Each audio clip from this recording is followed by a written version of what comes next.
অতিলকাল আইয়ামু নুদাভিলুহা বাইনান নাস। কোরআন শরীফে আছে, আল্লাহ বলছেন আমি মানুষের অবস্থা দিন বদলাই, আমি আল্লাহ সময় বদলাই, সময় বদলাই। কোরআন শরীফে আছে সূরা হুদের মধ্যে আল্লাহ বলেন আমি কখনো বান্দাকে কষ্ট আর মুসিবতের পরে সুখ এনে দেই। আবার আল্লাহই বলছে আমি কখনো বান্দাকে সুখ আর আনন্দ আর ফুর্তির পরে দুঃখ এনে দেই, দুঃখ এনে দেই। হ্যাঁ হ্যাঁ, আমি আল্লাহ এনে দেই, অবস্থার পরিবর্তন করি। সুখের দুনিয়া কখনো দুঃখে ভরে যায়, দুঃখের দুনিয়া কখনো সুখে ভরে যায়। আনন্দ মুখর মানুষ হয়তো কখনো অজরে চোখের পানি ফেলে, আবার কাঁদতেছিল বান্দা হয়তো, আবার কখনো আনন্দে হাসে। আল্লাহ বলেন আমি সময় বদলাই, আমি ঋতু বদলাই, আমি সময় বদলাই।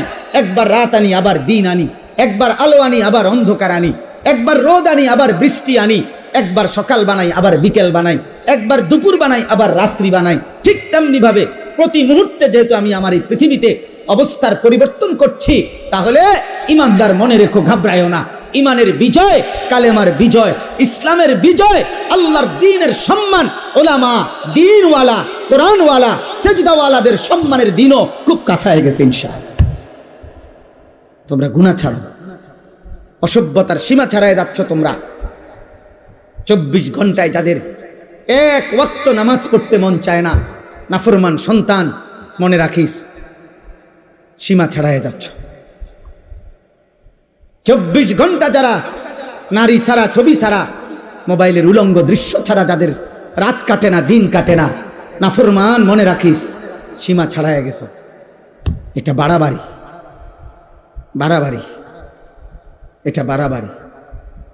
দিবানিশি যারা মদের আড্ডায়, নেশার আড্ডায়, মনে রাখিস নাফরমান, সীমা ছাড়াই গেছ।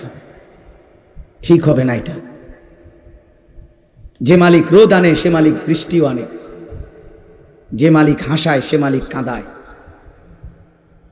সুখ যে মালিক দেয় দুঃখ সেই মালিকই দেয়, জীবন যে মালিক দেয় মৃত্যু সেই মালিকই দেয়, সুস্থতা যিনি দেয় অসুস্থতা তিনিই দেয়, হায়াত যিনি দেয় মৌত তিনিই দেয়।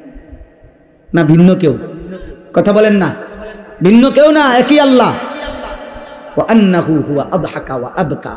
আল্লাহ বলেন আল্লাহই হাসান, আল্লাহই কাঁদান।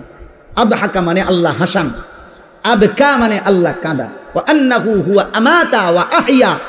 আল্লাহ বলেন আল্লাহই মৃত্যু দেন, আল্লাহই জীবন দেন, আল্লাহই জীবন দেন, আল্লাহই রাত আনেন, আল্লাহই দিন আনেন, আল্লাহই আনেন। প্রতি সেকেন্ড আল্লাহই বদলান, প্রতি মুহূর্ত সময়ের প্রত্যেকটা সেকেন্ড বদলায় কে? কথা বলেন না, কে বদলায়? রাত, এই যে এখন রাত, কে আনলেন? আগামীকালকের ভোর আনবে একমাত্র কে? হ্যাঁ, তিনি যদি রাত ধরে রাখে কারো ক্ষমতা নাই, আলো আনবে। তিনি যদি আলো ধরে রাখে কারো ক্ষমতা নাই, অন্ধকার আনবে। বলো ভাই, আফসুসের বিষয়, আফসুসের বিষয়। আব্বা এশার নামাজের টাইম হয়েছে, এই সময়ও যে ছেলেগুলো এখানে দাঁড়াইয়া ছিল, এমন অসভ্য বেয়াদব কেমনে হইল? আব্বা মুসলমানের ঘরে এত বড় বেয়াদব সন্তান কেমনে হইল? বাবার অপমান তুমি, মায়ের অপমান। নামাজ চলতেছিল, এখন ওয়াজ শুনতে আসছো। কি ওয়াজ শুনবো আব্বা? ওয়াজ মানে তো ফুটবল খেলা না, ওয়াজ মানে তো নাটক আর সিনেমা না, ওয়াজ মানে তো আখিরাতের কথা, ওয়াজ মানে তো নামাজের কথা, ওয়াজ মানে তো কবরের কথা, ওয়াজ মানে তো নসিহত, ওয়াজ মানে তো গুনাহ ছাড়ার কথা, ওয়াজ মানে তো তাকওয়ার কথা, আল্লাহকে ভয় করার কথা। আল্লাহ আমাদেরকে বুঝ দান করেন, আল্লাহ আমাদেরকে ফিকির দান করেন। তোমরা একটা একটা ছেলের কাছে আমানত, কেউ একজনই বুঝো, কিন্তু এটা মনে রেখো, গুনাহ ইজ্জত দেয় না। নারী, ছবি, মদ, জুয়া, জিনা, ব্যভিচার ঈমান থেকে বিচ্ছিন্ন করে দেয়। আমি হাদিস বলি, আল্লাহ নবী সাল্লাল্লাহু আলাইহি ওয়াসাল্লাম বলেন, যে ব্যক্তি জিনা করে, নারীর সাথে কোনো হারাম কাজ করে, খোদার কসম এই এক পাপ। আর হলো অশারিবাল খামরা, যে নেশা করে, মদ খায়, গাঁজা খায়, বাবা খায়, ফুট্টা খায়, পেন্সিডিল খায়, ইয়াবা খায়, এমন নিকৃষ্ট নাফরমান, খোদার কসম আল্লাহ নবী বলছে, ব্যভিচারী আর নেশাখোর, এই দুই নাফরমানের কলজাত থেকে ওই পাপ অবস্থায় আল্লাহ তাআলা ঈমান খুলে রাখা দেয়। এই কোরআন ধরে বললেন, এই কোরআন হাতে ধরে বললেন, আল্লাহ তার কলিজা হৃদয় থেকে ঈমান বের করে ফেলে। আল্লাহ বলে নেশাখোর ঈমানটা দিয়ে যা, যা আমার ঈমান আমি রেখে দিলাম, এবার বেঈমান যা তুই যা। আল্লাহ বলে চরিত্রহীন লম্পট নারীর সাথে গুনাহ করবি, ঠিক আছে যা, আমার ঈমান আমারে দিয়া যা, আমি ঈমান রেখে দিলাম, কালিমা রেখে দিলাম, এবার যা। কি সাংঘাতিক কথা। ঈমানবিহীন যদি মৃত্যু হয়, এই ঈমান যদি আর ফিরে না আসে, এই কালেমা যদি আর ফিরে না যায়, তো দুনিয়ার মানুষে না জানে আমনে মুসলমান, আমনে মানুষে না জানে, আইডি কার্ডে না, তো কবরে কি মানুষে আইডি কার্ড দেয়নি? ভোটার আইডি কার্ড কবরে দেয়নি কেউ, জন্ম নিবন্ধন সনদ দিয়ে কোনো কবরে দরকার আসেনি। তো আসল সত্য জানে কে? আসল হাকিকত জানে কে? আল্লাহ। এজন্য কোরআনুল কারীমে আল্লাহ বলছে, বান্দা কোরবানি তো করছো সবাই, কিন্তু আসমানে পৌঁছছে কোনটা সেটা তো আমি আল্লাহ তাআলা বলে দিয়েছি।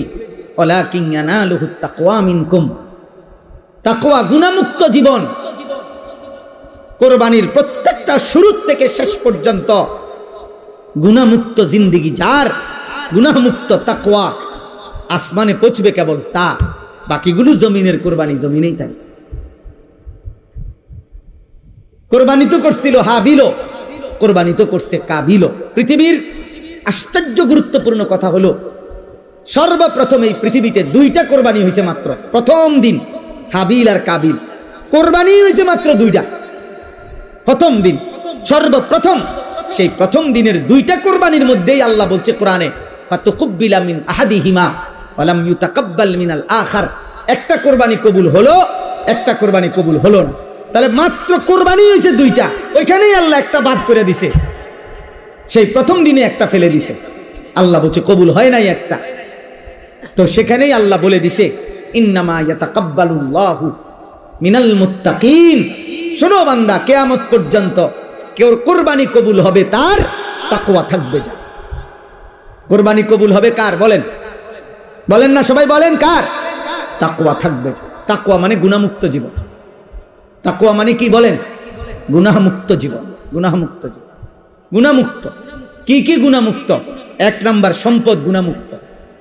এজন্য সুদখোরের টাকায় কোরবানি হয় না, ঘুষখোরের টাকায় কোরবানি হয় না, কিস্তিখোরের টাকায় কোরবানি হয় না, প্রতিদিন বাজারে ব্যবসা করে যে ওজনে কম দেয় এই হারামখোরের টাকায় কোরবানি হয় না, মানুষকে নিয়মিত যে ঠকায়, প্রতিনিয়ত প্রতারণা করে, অবৈধ উপার্জন করে, হারাম রোজগার করে, এই হারামখোরের এই টাকায় কোরবানি আদায় হয়।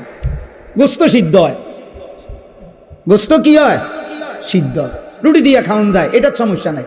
রুটি দিয়ে তো ঝোলও খাওয়া যায়, গরুর গোস্ত খাওয়ান যায়, মুরগির গোস্ত খাওয়া যায়, রুটি দিয়ে খাইতে অসুবিধা নেই, হেটার লেগে আটকাইতো না। চুলা জিড়াই দেন, পাত্তর চুলা দিলেও সিদ্ধ হয়ে যাবে। বোঝেন না কথা? পাত্তর দিলেও এটা কি হয়ে যাবে? নরম হয়ে যাবে। পাত্তর নরম হয় না আগুনের মধ্যে? চুন বানায় কি দিয়া? পাত্তর দিয়ে তো বানায়। আমি নিজ চোখে দেখছি, সুনামগঞ্জ ছাতক চুনের ফ্যাক্টরি, এরকম বড় বড় পাথর, এগুলোই ভাঙ্গা ভাঙ্গা, এগুলোই কি হয়? চুন বানায়। পাথর এই আগুনের মধ্যে গলে গলে নরম হয়, এগুলোর মধ্যে মেডিসিন কেমিক্যাল দেয়, তো এর ফলে চুন হয়। এই জন্য মূলত যে চুন খায় সে পাথরে খায়। হ্যাঁ হ্যাঁ আমা, সত্য কথা এটা, আপনি জিজ্ঞাসা করেন নাই। তাইলে সিদ্ধ হবে, রুটি দিয়া খাওয়া যাবে আব্বা, কিন্তু গুনাহমুক্ত না হলে আসমানে যাবে না। ইন্নামা ইয়াতাকাব্বালুল্লাহু মিনাল মুত্তাকিন। নিশ্চয়ই আল্লাহ কোরবানি কবুল করবে তার, তাকওয়া থাকবে যার। সমস্ত আমলের মধ্যে এই কথাটাই আজকে পড়ছি, সমস্ত ইবাদতের মধ্যে এক মুসলমান, খোদার কসম, এক মুসলমানের জিন্দেগির সব কিছুতে মনে রাখতে হবে তাকওয়া হলো তার প্রথম প্রধান তার নজর। আমি মুসলমান, আমার ওযু, গোসল, নামাজ, রোজা, হজ, যাকাত, ঈদ, কোরবানি, জিকির, তেলাওয়াত, দান, সাদাকা, আমার ঘর, আমার সংসার, আমার বউ, আমার ছেলে মেয়ে, আমার বাজার, আমার ব্যবসা, আমার প্রবাস জীবন, আমার দেশের জীবন, আমার চাকরি, আমার রাজনীতি, আমার সংসার যা করছি, মুসলমান যদি পরিচয় থাকে তাকে খেয়াল রাখতে হবে গুনাহ যেন না হয়, গুনাহ যেন না হয়, গুনাহ যেন না হয়, গুনাহ যেন না হয়। তাকওয়া, এরই নাম তাকওয়া। তাকওয়া শুধু কুরবানিতে না, তাকওয়া নামাজেও, তাকওয়া রোজাতেও, তাকওয়া হজ্জেও, তাকওয়া জিকিরেও, তাকওয়া তেলাওয়াতেও, তাকওয়া কোরআনুল কারীমের তেলাওয়াতেও, তাকওয়া দান সাদকাতেও, তাকওয়া রাজনীতিতেও, তাকওয়া সংসারেও, তাকওয়া স্বামী স্ত্রীর মেলামেশাতেও, তাকওয়া ছেলেপেলের ক্ষেত্রেও, তাকওয়া উপার্জনের সব ক্ষেত্রে, সর্বত্র। যুবক বলো, কিশোর বলো, নারী বলো, পুরুষ বলো, আমি হুজুর, আপনারা পাবলিক, পাবলিক বলেন আর হুজুর বলেন, অলি বলেন আর মুরিদ বলেন, যাই বলেন, মুসলমান মাত্রই জরুরি তাকওয়া, তাকওয়া, তাকওয়া। গুনাহমুক্ত থাকা। আমিও আপনিও, আমিও কি হুজুরও পাবলিকও, বক্তাও শ্রোতাও, ছোট বড় সবাই গুনাহমুক্ত থাকা। প্রিয় ভাই আমার, মুসলমানের সন্তান, তোমাদেরকে অনুরোধ করছি, গুনায় ভরা এই জিন্দেগি কোনো জীবন না, এটা কোনো জীবন না রে আব্বা।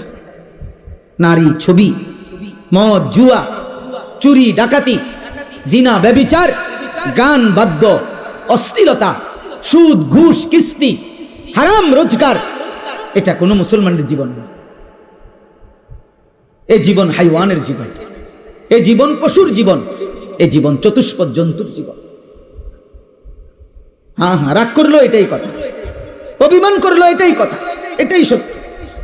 আল্লাহ কোরআনুল কারীমের মধ্যে বলছে, যে মানুষের অন্তর আমি আল্লাহকে নিয়ে ভাবে না, যে মানুষের কান আমি আল্লাহর কথা শুনে না, যে মানুষের চোখ আমার আয়াত দেখে না, খোদার কসম আল্লাহ বলছে উলাইকা কাল আনআম, এই মানুষগুলো জানোয়ারের মতো। কিসের মতো বলেন না? আল্লাহ কোরআনে বলছে। আপনি কার সাথে রাগ করবেন? আজকে আমি হাদিস পড়ছি বিকালবেলা বাসায়, আশ্চর্য কথা শুনেন।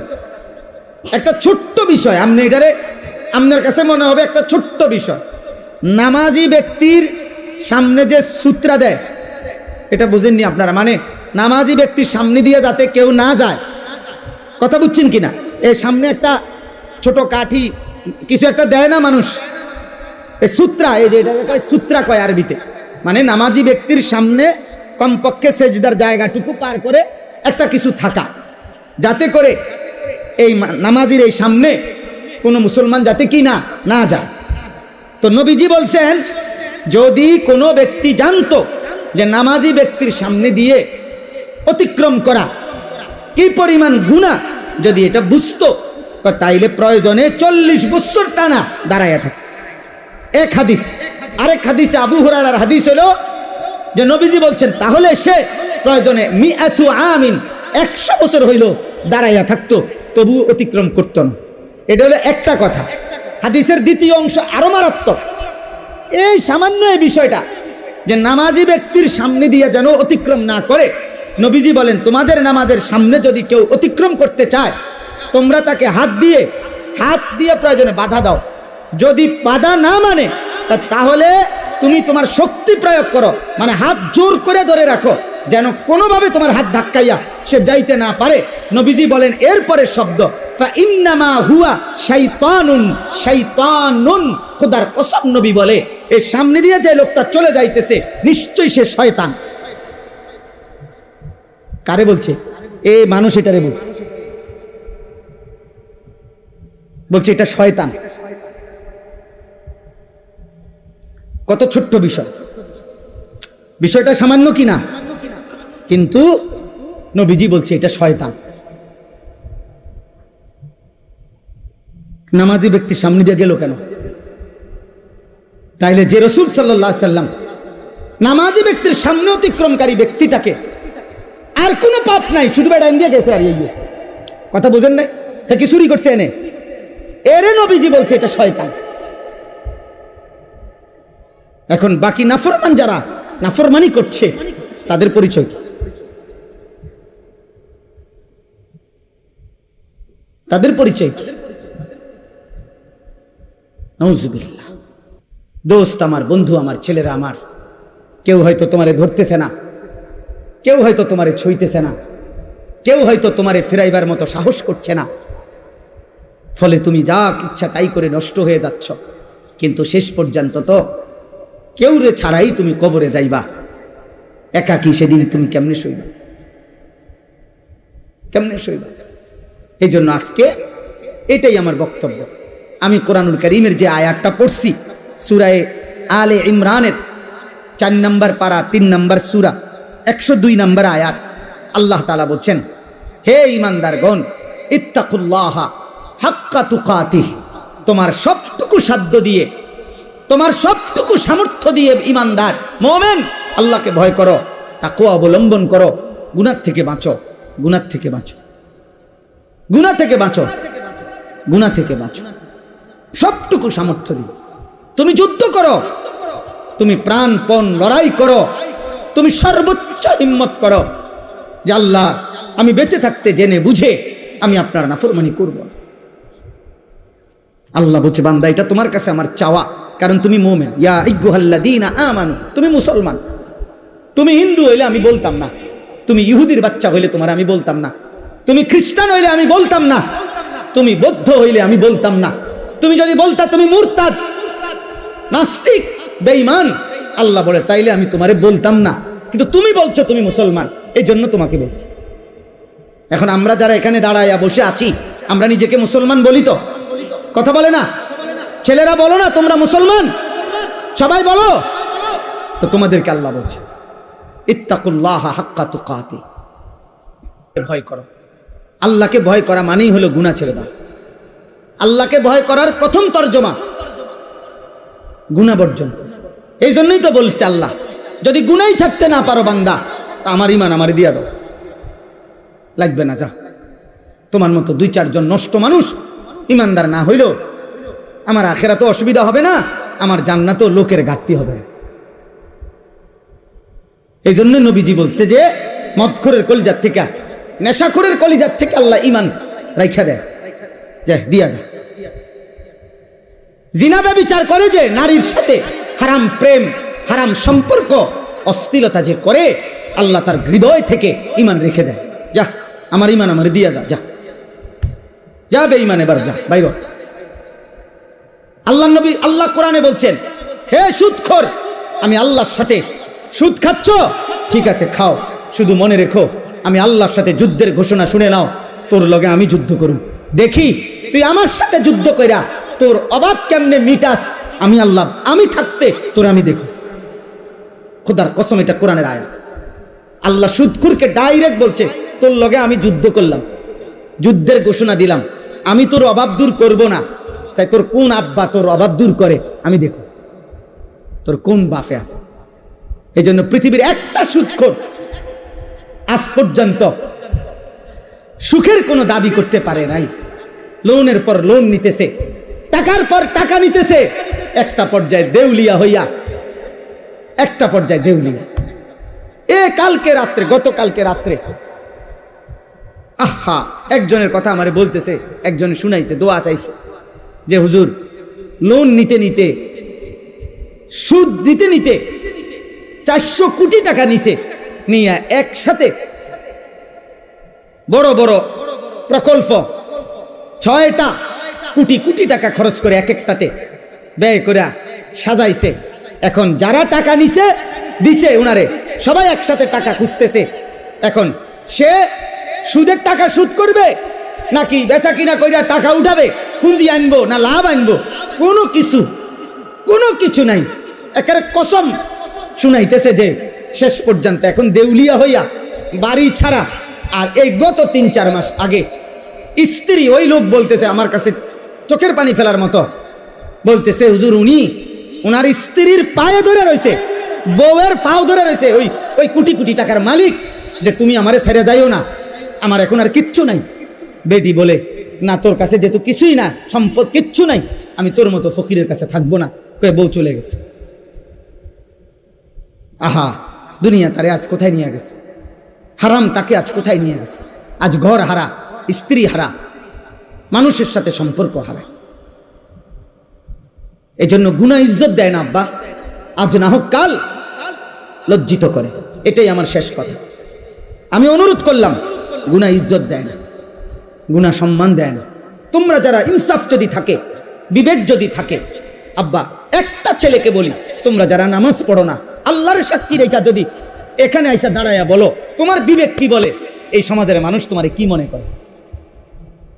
তোমরা যারা চুল মুশরিক বেঈমানের মতো, একটা ছেলে এখানে আইসা দাঁড়াও, এখানে ক্যামেরা হইতেছে, তোমরা ইয়া কও যে এই সমাজের মানুষ তোমাকে কি মনে করে? তোমার বিবেক কি বলে? তোমরা যারা নারী দেখো, ছবি দেখো, অশ্লীল দৃশ্য দেখো, উলঙ্গ নাচ গান নর্তকীর ছবি দেখো, তোমার মতো হাইওয়ানকে, তোমার মতো মানুষরূপী পশুকে এই সমাজের মানুষ কি ভাবে? চলো এখন ইয়া হোক, এখানে তো মানুষ আছে, তুমি জিগাও আইও একজন যে ভাই আমি 5 ওয়াক্ত নামাজের একটা সেজদা আজকের দিনে দেই নাই, আপনাদের বিবেচনা কেমন আমারে মনে হয়? তো তুমি এসে দাঁড়ায় কও, যদি সুযোগ থাকতো, মুক্ত অনুমতি থাকতো, তো সবাই তোমার একটা একটা জুতা দিয়ে বাড়ি দিল। হয়তো এর সাহস করবে না মানুষ, পারবে না হয়তো এর হিম্মত করতে, কিন্তু বাস্তবতা হইল থুতু মারারই যোগ্য যে আমরা তো তোকে এতটা নাফরমান ভাবি নাই। তুমি বলো, চ্যালেঞ্জ করো, এখন আসো। আবার আমরা যারা নামাজ পড়ছি তো আমরাও বলি যে আমরা আজকে ফজর থেকে এশা পর্যন্ত খোদার কসম 5 ওয়াক্ত নামাজ মসজিদের জামাতে পড়ছি। আমি বললাম, তো এবার মানুষ তুমি জিজ্ঞাসা করো যে উনার ব্যাপারে আপনাদের মন্তব্য কি, আর যে নামাজ পড়ে নাই 5 ওয়াক্ত তার ব্যাপারে মানুষের মন্তব্য কি? মুক্ত মঞ্চে সবার সামনে দেখা যাক।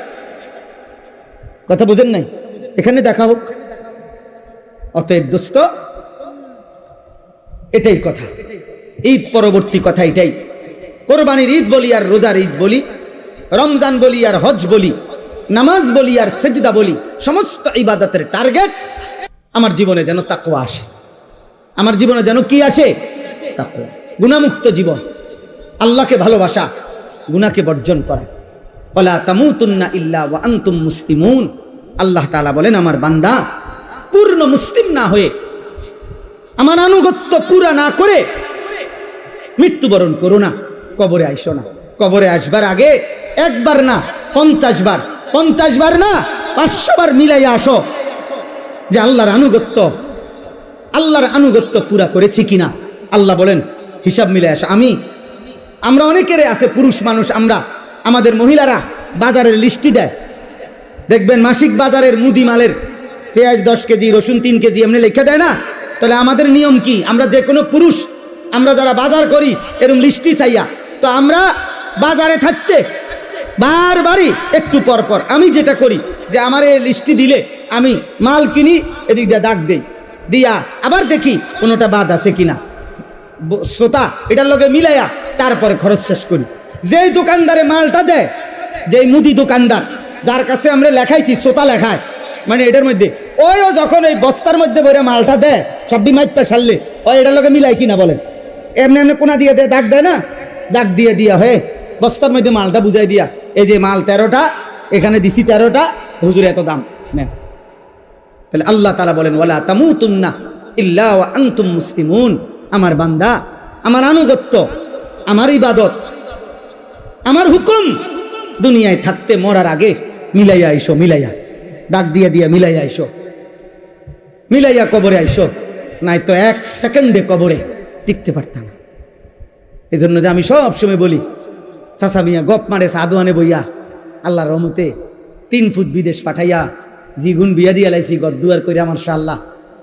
এখন আল্লাহর রহমতে আপনার দোয়ায় আর কোনো টেনশন নাই, ওনার মূল্য কোনো দুঃখ নাই।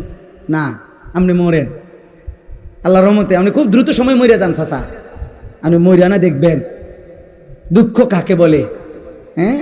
কবর বুঝি বিদেশের হিসাবে? কথা বলে না, কবর বুঝি বিল্ডিংয়ের হিসাবে?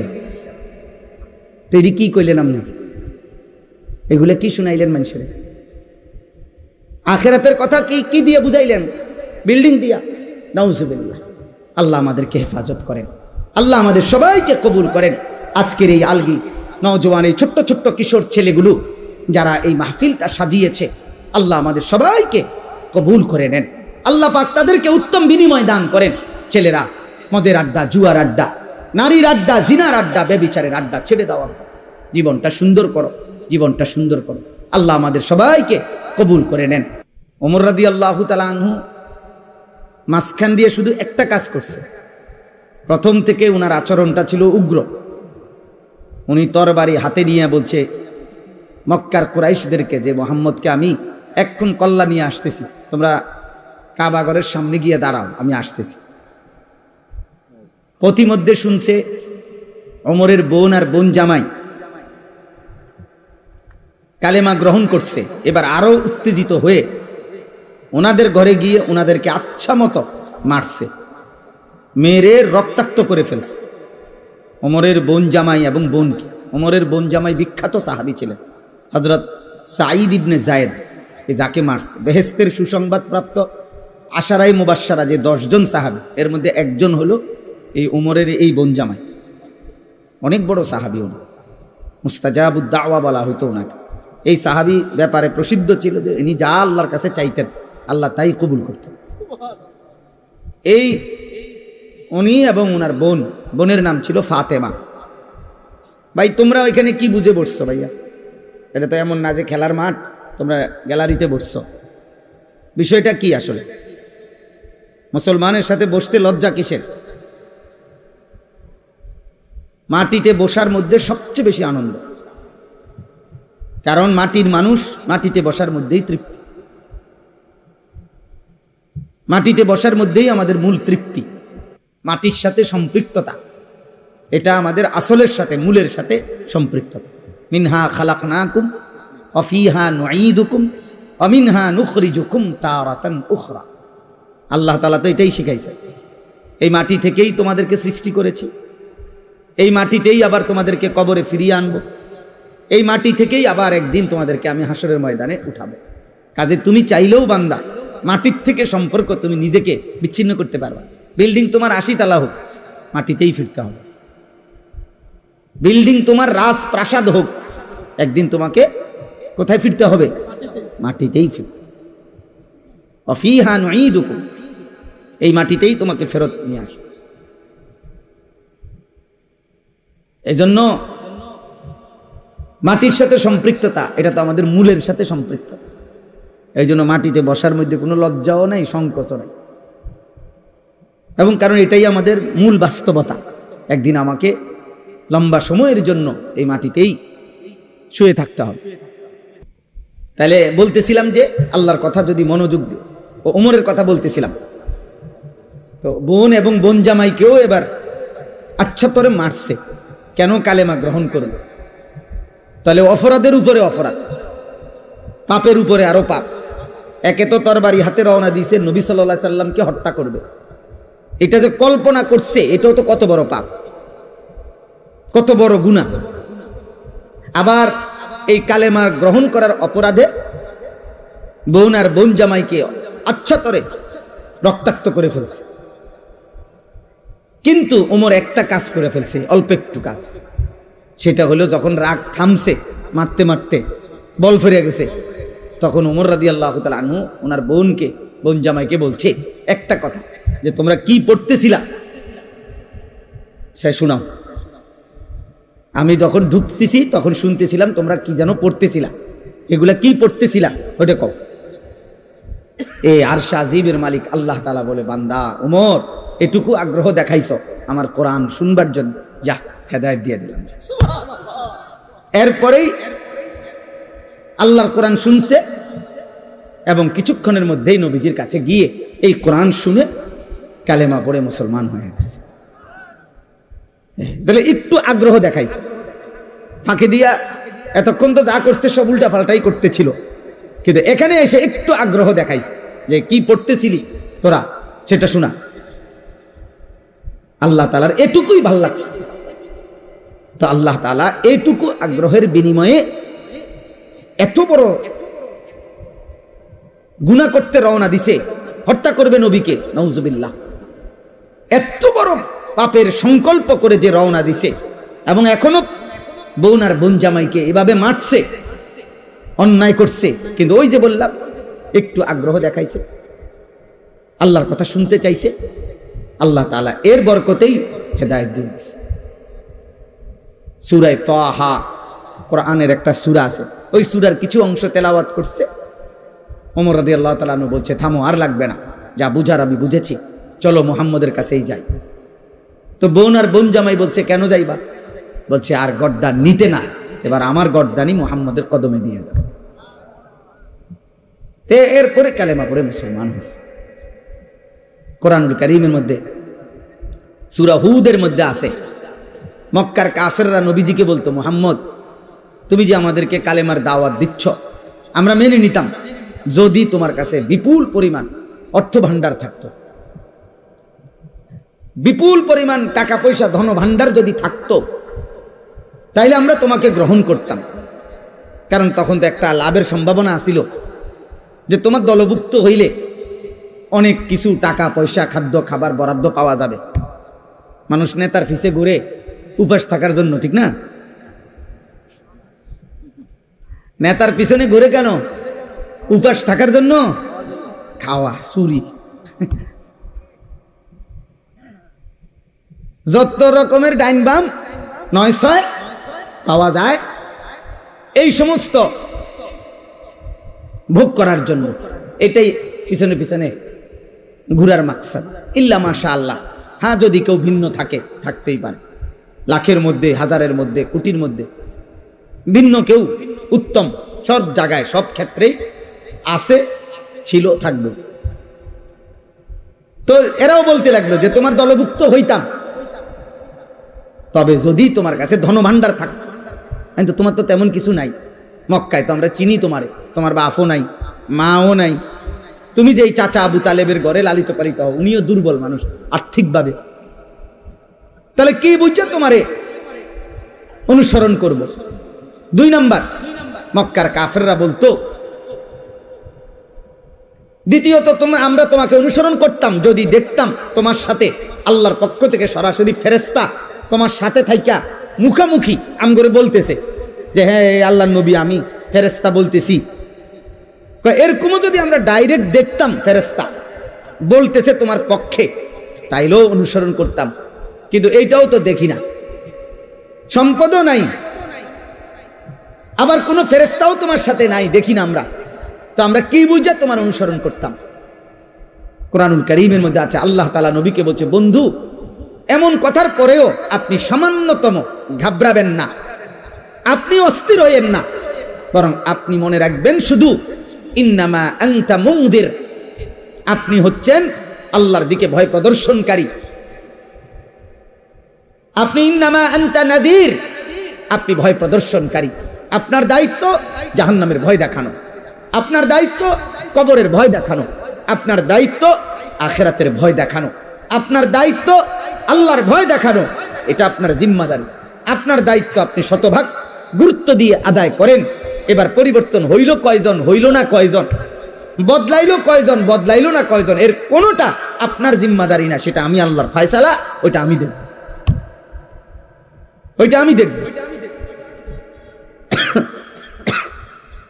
তাইলে আল্লাহ তাআলাই এই নিজাম বলে দিয়েছেন যে নিয়ম হলো এটাই, আল্লাহর কথা বলতে থাকা, আমার দায়িত্ব বলতে থাকা। পরিবর্তন হবে কে, হবে না,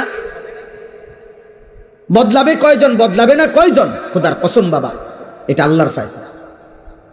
এই জন্যই যে তোমরা যারা নামাজ পড়ো না, তোমরা যারা গুনার মধ্যে লিপ্ত আছো ছেলেরা, তোমাদের কারো পরিবর্তনই আমার হাতে না, আব্দুল কাদের জিলানীর হাতেও না, কারো হাতে না, এমনকি খুদ নবী সাল্লাল্লাহু আলাইহি সাল্লামের হাতেও কারো পরিবর্তন ছিল না। সমস্ত সিদ্ধান্ত একক একজনই, শুধু আল্লাহর হাতে। শুধু কার হাতে? যার কারণে আমাদের নবী সাল্লাল্লাহু আলাইহি সাল্লামের বলা দাওয়াতে কেউ কালেমা পড়ছে, আবার নবীজির দাওয়াতেও কেউ কালেমা প্রত্যাখ্যান করছে, প্রত্যাখ্যান করছে, গ্রহণ করে না। কেউ এক কথাতেই কালেমা পড়ছে, আবু বকর সিদ্দিক রাদিয়াল্লাহু তাআলা আনহুকে একবার প্রথম যখন দাওয়াত দিছে নবীজি, প্রথম কথাতেই আবু বকর কালেমা পড়ে মুসলমান হয়েছে, মানে 2 কথা কোন লাগছে না। আবার কাউকে 23 বছর পুরা বুঝাইছে, নবীজি সাল্লাল্লাহু আলাইহি সাল্লামের ইন্তেকাল পর্যন্ত 23 বছরেও ওই নাফরমান কালেমা গ্রহণ করে না, বরং 23 বছরই বিরোধিতা করে গেছে। তাহলে কি বোঝা গেল? ফয়সালা কার হাতে? আল্লাহর হাতে, আল্লাহর হাতে। নবীজি সাল্লাল্লাহু আলাইহি সাল্লাম বলেছেন যতজনকে আশা করছেন সবার জন্যই কালেমা। নবীজি একজন উম্মত কালেমা ছাড়া থাকুক, নবীজি সাল্লাল্লাহু আলাইহি সাল্লাম এক সেকেন্ডের জন্য এটা চায় নাই। একজন উম্মত জাহান্নামে যাক, আল্লাহ নবী বলছে উম্মত আমি কোনোদিন স্বপ্নেও এটা চাই নাই, আমি চেয়েছি আমার শেষ উম্মতটাও জাহান্নাম থেকে বেঁচে যাক, জাহান্নাম থেকে বেঁচে যাক। নবীজি বলছে আমি তো চূড়ান্ত খুশি হব সেদিন আমার আল্লাহর নিকটে আমার শেষ উম্মতটাকেও জাহান্নাম থেকে বাঁচাইতে পারবো যেদিন। এইভাবে নবী সাল্লাল্লাহু আলাইহি সাল্লামের আগ্রহ ছিল। ফালাআল্লাকা বাখিউন নাফসাকা আলা আথারিহিম, ভাইয়া না বসলে ফায়দা হবে না, এই দাঁড়াইয়া থাইকা লাভ হইতো না আর কি, বলে নিলাম আর আপনি বুঝতেন না। দাঁড়াইয়া ওয়াজ কলিজায় ঢোকে না, তামসা সাউন্ড যায় শুধু, আর যাইবার সময় চটফুটি খাইয়া যাবেন গাড়ি।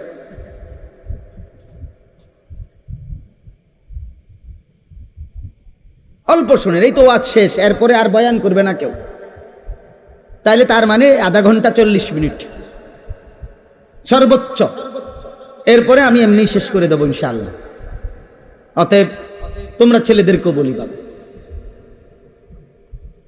তাহলে আমার কথা এটা, নবীজিকে আল্লাহ বলছে বন্ধু ফালাআল্লাকা বাখিউন নাফসাক, মানুষগুলো ঈমান আনতেছে না, পরিবর্তন হচ্ছে না, গুনাহ ছাড়তেছে না, আল্লাহর নাফরমানি ছাড়তেছে না, এই অস্থিরতা পেরেশানিতে আপনি কি মরে যাবেন নাকি?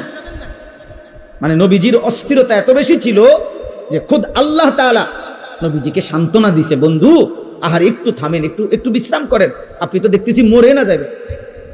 বলতে বলতে কানতে কানতে উম্মতের জন্য নবীজির কান্না আল্লাহ থামাইছে, নবীজির পেরেশানি আল্লাহ থামাইছে, নবীজির অস্থিরতা মহান আল্লাহ তাআলা থামাইছে।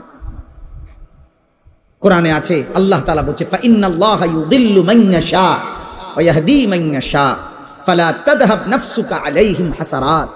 দোস্ত এদিক সেদিক তাকায়েন না, শ্রোতা আসলে আরো ছেলেরা আসবে, কেউ বসবে, প্রত্যেকের যদি আমনে চোখে তাকায়া দেখতে হয়, বুঝতেন না এখানে আসুক, হাতি আসুক নলে মানুষ আসুক, বুঝেন না কথাটা? যেই আসুক উনি ওর মতো আসুক, মানুষ হোক আর হাতি হোক, এটা দেখার কিছু নেই। মনোযোগ চাই, আমি তো এটাই বুঝাইতে চাইতেছি। মনোযোগ জরুরি, আগ্রহ জরুরি, আল্লাহর কথার প্রতি আগ্রহ জরুরি। সাহাবায়ে কেরাম বলেন আমরা যখন নবীজির কথা শুনতাম মনে হইতো যেন আমরা গাছের ডাল, এরকম মজবুত মোটা ডাল, যে ডাল নড়ে না এক সেকেন্ড, এরকম গাছের ডালের মতো স্থির হয়ে থাকতাম। মনে হইতো যেন আমাদের মাথার উপরে আইসা পাখি বসছে, পাখি একবার নড়েও না, কারণ আমরা তো মাথা নাড়াইতাম না, কাঁধ নাড়াইতাম না, এমন স্থির থাকতাম। সাহাবী বলছে আমরা মনে হইতো যেন নবীজির সামনে এভাবে বসতাম কখনো কখনো বয়ান শুনতে, যে মনে হইতো যেন আমাদের মাথাটা কাইটা আলগা করে রাখছে, কারণ শরীরের সাথে থাকলে না মাথা নাড়াইতো, মাথাই যেন ভিন্ন, অর্থাৎ এত স্থির। এভাবে বর্ণনা করছে ওনারা। এই প্রচন্ড পরিমাণ আগ্রহ, এর কারণে আল্লাহ তাআলা ওনাদের জিন্দেগি পরিবর্তন করছেন এবং ওনাদের দ্বারাই আল্লাহ তাআলা বিশ্বময় ইসলামের খেদমত নিয়েছেন। আমরা তো অধিকাংশ মুসলমান আব্বা নিজের এই পেট পিঠ, নিজের এই ছোট্ট একটু শরীর, এটুকুর সাজ সজ্জা, এইটুকু শরীরের আরাম আয়েশ ভোগ বিলাসিতা, এই পেশাব পায়খানা আর এই পেটের চাহিদা আর লজ্জাস্থানের চাহিদা, আহা বহু নিকৃষ্ট মানুষের জিন্দেগির 24 ঘন্টা হয় পেটের চাহিদা নয় লজ্জাস্থানের চাহিদা। এই দুই চাহিদার জন্যই জীবন শেষ, রাত শেষ হয়, দিন শেষ হয়, মাস যায়, সপ্তাহ যায়, আল্লাহ কোথায়, নবী কোথায়, ইসলাম কোথায়, দিন কোথায়, ধর্ম কোথায়, আখেরাত কোথায়, কিচ্ছুর কোনো ধার ধারে না। হয় পেটের ক্ষুধা আর নাই তো লজ্জাস্থানের ক্ষুধা। এই হাইওয়ান মনে করছে আর 10টা চতুষ্পদ জন্তু জানোয়ারের মতো আমার জীবনও এটাই, আমার জীবনও এটাই, পেটের ভোগ, লজ্জাস্থানের ভোগ, এই দুই চাহিদা পূরণ করে। দিনভর হয়তো খায় নয়তো মোবাইল টিপে, খাইলে পেট ভরে আর মোবাইল দেখলে লজ্জা, নারীর চাহিদা, লজ্জাস্থানের চাহিদার জন্য অশ্লীল ছবি, উলঙ্গ দৃশ্য, জিনা ব্যভিচারের দৃশ্য, এই দেখে। মানে হাইওয়ান শুধু এই দুই জিনিসের পিছনেই জিন্দেগি শেষ, আর জীবনের কোনো উদ্দেশ্য নাই, আসা যাওয়া নাই। কিন্তু সত্যিকার মোমেন যে, তার কলিজায় সারাক্ষণ আখেরাতেই থাকে, তার ফিকির আখেরাত, তার ফিকির আখেরাত। হাদিসের মধ্যে আছে, সাহাবায়ে কেরাম বলতেন নবীজিকে দেখলেই মনে হইতো সারাক্ষণ কি যেন ভাবতেছে। নবীজির চেহারা মুবারকের দিকে তাকাইলেই মনে হতো মুতাওয়াসিলাল আহজান দাইমাল ফিক্র, সারাক্ষণ তিনি চিন্তাই করছেন, ফিকিরই করছেন, কিভাবে আমার একটা একটা উম্মতকে জাহান্নাম থেকে বাঁচানো, আর কেমনে বললে, আর কি বললে, আর কিভাবে বললে, আর কতভাবে বললে, আর কি কি উদ্যোগ নিলে আমার উম্মত জাহান্নাম থেকে বাঁচবে, নামাজ পড়বে, আল্লাহ চিনবে। এই ফিকিরই সারাক্ষণ নবীজি সাল্লাল্লাহু আলাইহি সাল্লাম করতেন, এই ফিকিরই করতেন। একজন বাবার এটাই উচিত, একজন মার এটাই উচিত, একজন মানব দরদি সমাজ সেবক তার মূল দায়িত্ব এটাই ভাবনা যে মানুষ কেমনে জাহান্নাম থেকে বাঁচবে, মানুষ কেমনে আল্লাহর কাছ থেকে হাসরের ময়দানে জাহান্নাম থেকে বাঁচবে, কেমন কবরের আযাব থেকে বাঁচবে কেমন। সত্যিকার মুমিন মুসলমানের স্ত্রী বলেন, ছেলে বলেন, মেয়ে বলেন, দেশ বলেন, পাড়া বলেন, মহল্লা বলেন, একজন ইমানদার মুসলমানের মূল ফিকির নিজের এবং প্রতিটা মানুষের জাহান্নাম থেকে বাঁচানোর ফিকির।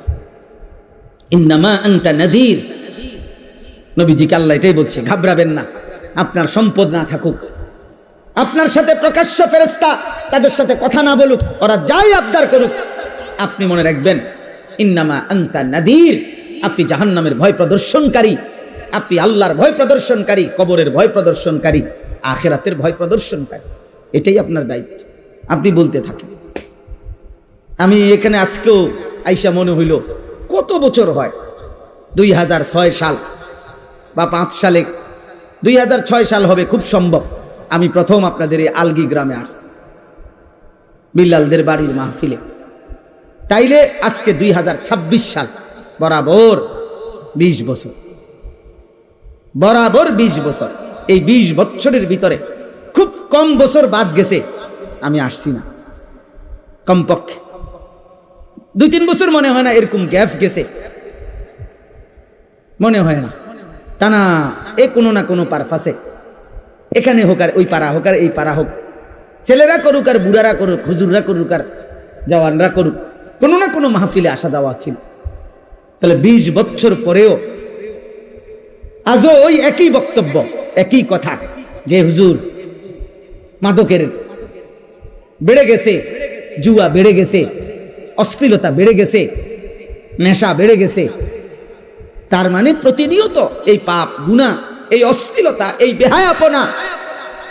কারণ আমরা অল্প কয়েকজন মানুষ হয়তো ভাবি মানুষকে গুনাহ থেকে ফেরাবার, আর সংখ্যাগরিষ্ঠ একটি জাতির, একটি দেশের, একটি রাষ্ট্রের, একটি সমাজের সংখ্যাগরিষ্ঠ মানুষ চায় অশ্লীলতা আরো বেড়ে যাক, অসভ্যতা বেড়ে যাক। তাহলে এত বিপুল মানুষ যদি নাফরমানি ছড়িয়ে দেয়, 1-2 মিলে কদ্দুর ঠেকাবে? একটা সাগরের ঢেউ তো 2-4 টুকরি মাটি দিয়া ঠেকানো যায় না। একটা নদীর ঢেউ তো আব্বা 2-4 টুকরি মাটি দিয়া বাদ দেওয়া যায় না, বাদ দেওয়া যায় না। কক্সবাজারের উত্তাল ঢেউ বঙ্গোপসাগরের, এটা আমরা মাটি কাইটা বেড়া দিলে, বাদ দিলে তো আটকাবে না। এই জন্য আমি ছেলেদেরকে বলছি, এখন ওই রুমের মধ্যে বসে বলছি যে আব্বা, তোমার সমাজ, তোমাদের গ্রাম, তোমরাই ভাবতে হবে। আমি আরেক জায়গার থেকে আসছি, আরেক জায়গার থেকে এসে আবার চলে যাব, কিন্তু যার যার সমাজ, যার যার বাবা মা, যার যার সমাজের অভিভাবক, ওনাদেরই দায়িত্ব ওনাদের সমাজের সন্তানদেরকে আল্লাহর দিকে ফেরানো। আলগা হুজুর দিয়া বলাই যাবে 1 ঘন্টা, আধা ঘন্টা, 2 ঘন্টা, কিন্তু পরিবর্তনের জন্য আপনাদের সম্মিলিত উদ্যোগ, এবং 2 জন ছেলে, 1 জন ছেলেও যদি থাকো, ছেলেরা তোমাদের মধ্যে কেউ, যে সমাজ মানুষের চুরি, জিনা, মদ, জুয়া, নারী, বেহায়াপনা, অশ্লীলতা দেখে যদি কারো কলিজার মধ্যে ভাবনা আসে, আহা আমার সমাজ কি করছে, তাইলে তোমারই দায়িত্ব, তুমি উদ্যোগ নাও, নাই তো পরিবর্তন আসবে না, পরিবর্তন আসবে না। মোবাইলে ছবি দিলেন, ফেসবুকে ছবি দিলেন, আমরা মাহফিল করেছি, হুজুর আসছেন, শ্রোতা আসছে, শ্রোতা গেছে, কারো 10টা ছবি, কারো 20টা ছবি মোবাইলে দিয়া দিছে, এরপরে নতুন ছবি আইসা পিছনের গুলারে ফেলে দিছে। এইগুলার কোনো কিচ্ছু আসে যায় না, কিচ্ছু আসে যায় না। এই জন্য আমি সবার কাছে বলি, আপনারা যারা আছেন, ছেলেরা তোমরা যারা আছো, সবার বিবেক একসাথে নড়ে না। কিছু মানুষের বিবেক মরে যায়, কিছু নাফরমান আল্লাহর নাফরমানি করতে করতে কলিজা বন্ধ হয়ে যায়। খোদার কসম, এটা কোরআনে আল্লাহ বলছে। পাপ করতে করতে, নামাজ না পড়তে পড়তে, আল্লাহকে সেজদা না দিতে দিতে, অশ্লীলতার, নাফরমানি, বেহায়াপনা, অসভ্যতার, নোংরামি করতে করতে, খোদার কসম আল্লাহ বলেন, অসংখ্য নাফরমানকে এক পর্যায়ে আমি তার অন্তর মোহর মেরে দেই, কান মোহর মেরে দেই, চোখে চূড়ান্ত পর্দা ফেলে দেই, আর কোনোদিন হেদায়েত দেই না। একদিন আমার ফেরেশতা দিয়া, লাথি দিয়া জাহান্নামেই ফেলে দেই। হ্যাঁ, খাতামা আলা সামঈহি ওয়া কলবিহি ওয়া জাআলা আলা বাসারিহি গিশাওয়া। গুনাহ এই জন্য লম্বা করতে নাই, পাপকে দীর্ঘ করতে নাই। পাপের দীর্ঘ হইলে, গুনাহ লাগাতার হইলে সবচেয়ে বড় মুসিবত হইল, আর কোনদিন যদি আল্লাহ ফিরার সুযোগ আল্লাহ না দেয়, তো পৃথিবীর সমস্ত পীর বুজুর্গ যদি বাইকটাও কাউরে খাবায়, আর হইতো না। আব্দুল কাদের জিলানীর আব্বাও যদি কবর থেকে আসে, মালিক যদি বলে তোরে আমি হেদায়েত দেব না, তো কায়নাতের সমস্ত পীর বুজুর্গ একসাথে তসবিহ পড়েও আপনারা আর হেদায়েত দিতে পারবেন। আল্লাহ যাকে হেদায়েত দিবে না বলে ফেলে, তাকে আর কায়নাতের কেউ দিতে পারে না। যদি পারত, তাহলে রাসূলুল্লাহ সাল্লাল্লাহু আলাইহি সাল্লাম আবু তালেবকে ঈমান দিতে পারতেন, পারতেন কিনা? নবীজি সাল্লাল্লাহু আলাইহি ওয়াসাল্লামের চাইতে প্রিয়, আল্লাহর মাখলুকের মধ্যে, আল্লাহর সৃষ্টির মধ্যে, আল্লাহর নিকটে এর চাইতে মাহবুব আর কেউ হইতে পারে? কথা বলে না। আর কেউ হয়েছে? আগামী তো হবে কেউ। তাহলে সেই তিনি চোখের পানি ফেলে কাঁদতেছে, চোখের পানি ফেলে কাঁদতেছেন। আল্লাহ তাআলা বলছে, না বন্ধু, কাঁদবেন ঠিক আছে, কিন্তু আপনার চাচা আবু তালেবকে আমি ঈমান দেব না। মৃত্যুর মুহূর্ত পর্যন্ত নবীজি চেষ্টা করছে, চাচা কালেমা বলেন, কালেমা বলেন, কালেমা বলেন। কুল লা ইলাহা ইল্লাল্লাহ কালিমাতান আশহাদু লাকা বিহা ইনদাল্লাহ। ওই যে মোবাইল ধরে রাখছে, এই বেটা ফালতু মানুষ, সেটা নামান। শোনেন নাই আপনি মোবাইল ধরতে নিষেধ করছি? তো আপনারা কেউ সাথে বললেন না কেন ওনাকে? নিজের জন্য ভাবেন, নিজের জন্য, নিজের কলিজায় আল্লাহকে নেন, হৃদয়ে আল্লাহকে নেন। আমরা সবাই ব্যস্ত হয়ে গেছি অন্যরে হেদায়েত করার জন্য, সবাই আমরা ব্যস্ত হয়ে গেছি অন্যরে মোবাইল দিয়া দেখানোর জন্য। মনে হয় যেন উনি, আমি তো হুজুর আল্লাহর রহমতে আমনগো দোয়ায় জোনায়েদ বাগদাদি হয়েই গেছি, এখন আমি চেষ্টা করতে আছি অন্য মানুষেরে আব্দুল কাদের জিলানী বানাইতে। আমাদের ভাবটা এমন হয়ে গেছে, আমরা বেশি আত্মবোলা, আপন ভোলা, আপন ভোলা। আমি এখনো এই ছেলেদেরকে বলছি যে আব্বা তোমরা বলো, এশার নামাজ যখন চলতেছে, আমি যখন গেছি মসজিদে, আমার ডানে বামে আমি যে কয়জনরে দেখছি, আমি ডাইকা মসজিদে পাঠাইছি। আমি তো, তোমরা আয়োজক, তোমরা তোমাদের এই ছেলেগুলোরে ডাকছিলেন এশার নামাজের জন্য, মাগরিবের নামাজের জন্য ডাকছিলেন, ফজরের নামাজের জন্য ডাকছিলেন কোনোদিন?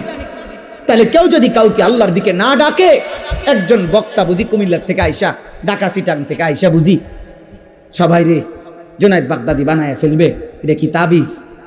এটা কি ফু? হ্যাঁ, যে আমি আপনার ঘরে ফু দিয়ে দিলাম, আপনারা এখন একটা ফু দেব, আপনারা দেখবেন সাথে সাথে আপনারা সবাই হয়ে গেছেন বাইজিদ বুস্তামি আর জোনায়েদ বাগদাদি। এটা এমন? এটা কি ম্যাজিক? এটা সার্কাস? এখানে আমাদের মেহনত চাই, আমাদের সম্মিলিত উদ্যোগ চাই, আমাদের সকলের আন্তরিক প্রচেষ্টা লাগবে ভাইয়া। আলহামদুলিল্লাহ, এটা এখন সুখের খবর, সফলতা, সুখবর এটা যে সারা বাংলাদেশে এখন পিচ্ছি পিচ্ছি ছেলেরা, সারা বাংলাদেশে আলহামদুলিল্লাহ, এটা বৃষ্টি আসার আগে ঠান্ডা বাতাস বয়, এটা নিয়ম। বৃষ্টির আগের বাতাস সবাই টের পায়, বুঝে। বৃষ্টির আগের বাতাসটাই ভিন্ন রকম হয়। বাতাসটা এত ঠান্ডা যে বাতাসিটা গায়ে লাগলেই মানুষ বুঝে বৃষ্টি আসতেছে। ঠিক তেমনি ভাবে সারা বাংলাদেশে তো আমরা আলহামদুলিল্লাহ দৌড়াই।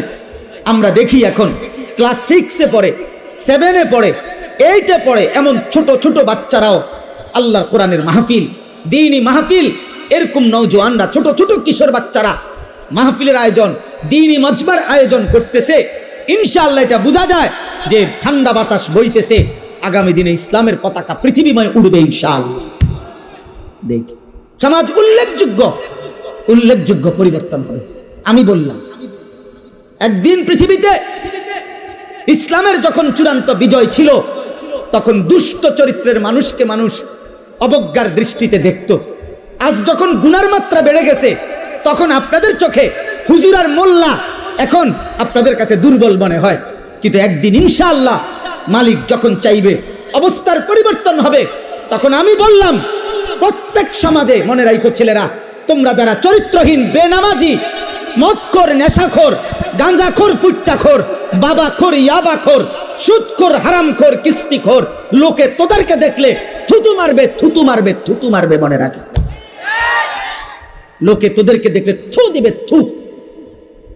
থুতু মারবে ইনশাআল্লাহ, মনে রাখিস আব্বা। আমি বললাম, বলবে ওই দেখ হারামখোর, বলবে ওই দেখ সুদখোর, বলবে ওই দেখ ফুট্টাখোর, বাবাখোর, দেখ। এইভাবে ইশারা দিয়ে দেখাবে ইনশাআল্লাহ। পরিবর্তন স্পষ্ট বুঝাই যাচ্ছে, স্পষ্ট বুঝে। এখানেও এসে এরা দেখ একসাথ হয়েছে যারা, সব ছোট ছোট ছেলে, মাশাআল্লাহ, ছোট ছোট ছেলে ফিকির করছে, মাহফিলের আয়োজন করছে।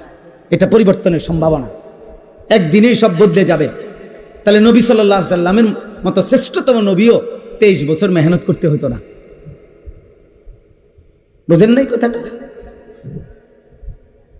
এই জন্য আমি সমস্ত ছেলেদেরকে, তোমাদেরকে বলতেছি, বাবা অচিরেই দেখবা তোমরা, আমি বললাম